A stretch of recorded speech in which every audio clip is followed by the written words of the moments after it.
thought about having the light within one to turn upon whatever circumstance or problem one is facing, whatever we're dealing with, we have the resources to resolve that situation, to redeem it and to overcome it, if we would use the light within us.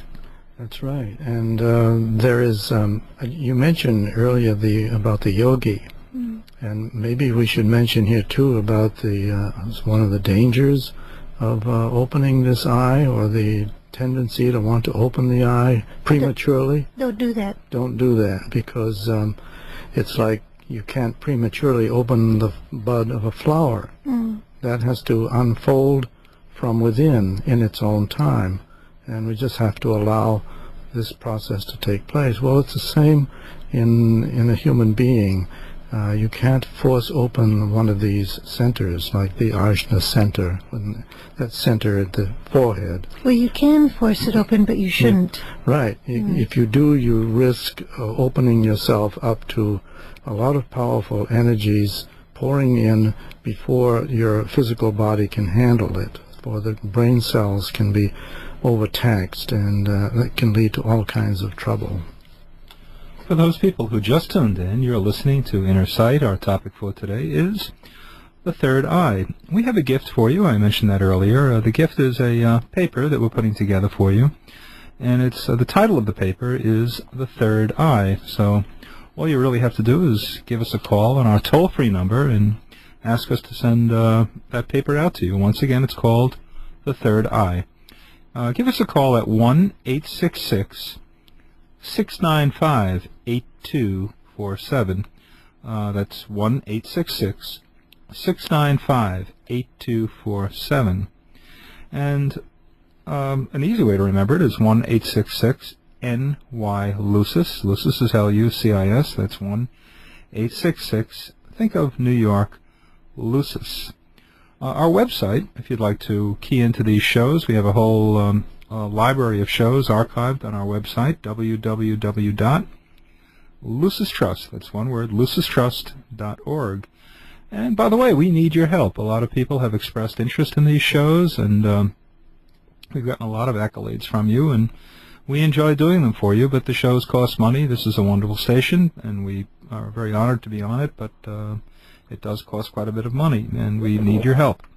So, in fact, not only for the show, but all the work that we do so much work, and we're involved in so many areas, so that all the work of the Lucis Trust, including this radio program, is funded by the voluntary donations of people like yourselves who support the goals of the Lucis Trust.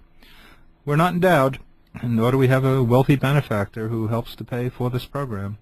We depend on the donations, large and small, of individuals, so please give if you want these programs to continue on the air. You can send your donations, by the way, to Lucis Trust, that's L-U-C-I-S, Lucis Trust, 120 Wall Street, New York, New York, 10005. Once again, Lucis Trust, 120 Wall Street, New York, New York, 10005. And once again, if you want that paper, the title of which is The Third Eye, just give us a call at 1-866-695-8247.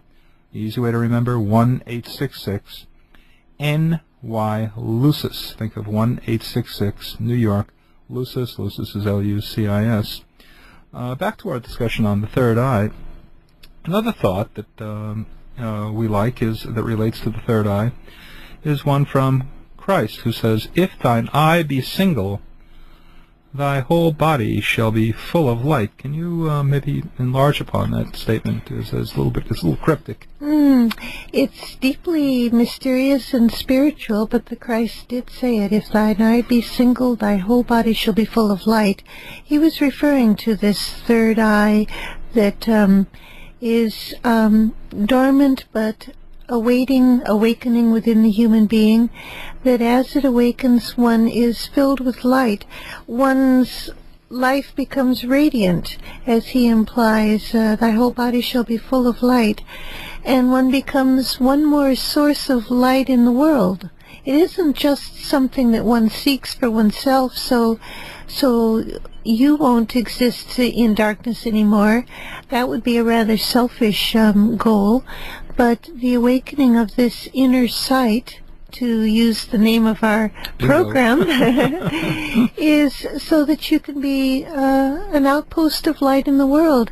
In one way, I suppose it's rather mystical to say this, but in a sense, God looks into the world of manifestation through the eyes and ears of human beings. And the light that can pour through the human being can help to irradiate the world. So it's a means of cooperation with the plan. And that light is, God uses the soul as the agent of that light in between God and man, and that's why it is referred to as the eye of the soul, because that's how God sees into his creation, really, is by way of that light. And the reverse of that brings to mind that controversial statement in Christianity, no one cometh unto the Father except by me, which Christ said. He was referring to the Christ principle, the soul, which you've just said is the mediator between the human being and deity or God. No one cometh unto the Father, deity, except through the soul consciousness, the Christ principle, or whatever term you want to use for it. If you're not a Christian, Buddhists call it the Buddhic principle, or Buddhi.